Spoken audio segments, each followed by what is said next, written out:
Le projet Pôle intégré de croissance, ou PIC, appuie le secteur privé à booster la création d'emplois dans des régions à fort potentiel de croissance.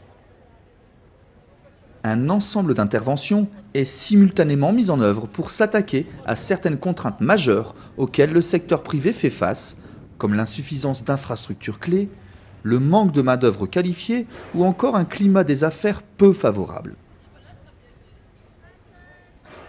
À Nosy-Be, le projet s'est focalisé dans le développement du tourisme,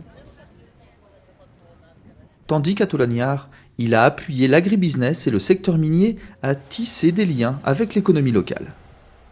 Au niveau national, le PIC est intervenu dans l'amélioration du cadre légal et institutionnel pour faciliter les investissements privés à travers la création de l'Economic Development Board of Madagascar, ou EDBM.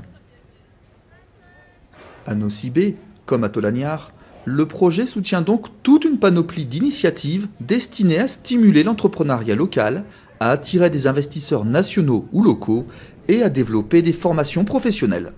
Ainsi, ces deux pôles ont connu une augmentation de 950% pour la création d'entreprises formelles et de 600% pour la création d'emplois, avec plus de 5000 personnes formées. Au niveau national, le temps nécessaire à la création d'entreprises est réduit de 75%. En 2010, Madagascar a obtenu son meilleur classement au Doing Business Indicator de la Banque mondiale. Parallèlement, le PIC a soutenu le premier plus grand PPP jamais réalisé à Madagascar à travers la construction du port d'Ewal, qui a été cofinancé à hauteur de 250 millions de dollars par Rio Tinto et 35 millions de dollars par la Banque mondiale à travers ce projet. Ouais, vous savez, avant, Fort-Dauphin, c'était un peu le bout du monde. Imaginez qu'avant, les langoustiers devront envoyer leurs langoustes au port de Tamatave à plus de 1000 km, à 1200 km de Fort-Dauphin, avec l'état des routes.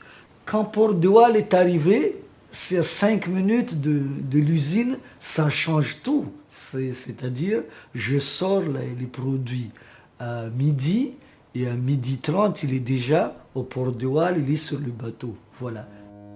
Avant, toutes les importations passaient par Tamatave ou Tuliar sur les riz, le sucre, la farine. Aujourd'hui, je pense que 100% de l'approvisionnement en pépins de Fort-Dauphin passe par le port de Wall. Dans les deux pôles, le PIC a facilité divers partenariats pour développer des services publics comme l'adduction d'eau potable et la gestion des ordures pour les rendre plus accessibles à la population. Pour ce faire, les autorités locales, les opérateurs privés et les communautés de base ont été mobilisés. Pour entretenir ce lavoir, chacun doit prendre ses responsabilités. Ici, toute la population paye 1 centime par jour pour l'eau. Avant, je devais marcher 1 kilomètre pour avoir de l'eau.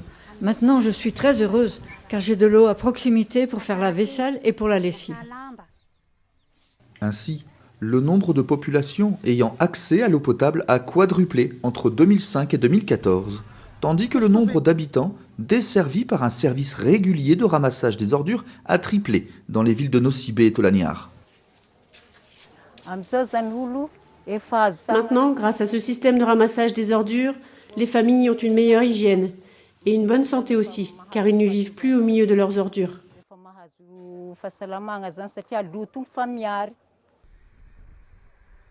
Avec ses revenus municipaux qui ont augmenté de 658%, Tolagnard, jusque-là totalement enclavé, est devenu une référence nationale dans les domaines de la fiscalité locale et de gestion des services publics. À ce jour, le projet a toujours été noté satisfaisant sur tous les critères à l'issue des diverses missions de supervision consécutives conduites par la Banque mondiale. Les objectifs de développement fixés et les indicateurs convenus sont atteints. D'autres même ont été dépassés. Je pense que le projet PIC a démontré qu'il est possible d'obtenir des résultats positifs dans des régions enclavées et en situation fragile. Mais il faut une forte appropriation de la part de l'administration publique ainsi qu'une équipe locale efficace pour réussir. Et c'est là qu'est sans doute la clé du succès.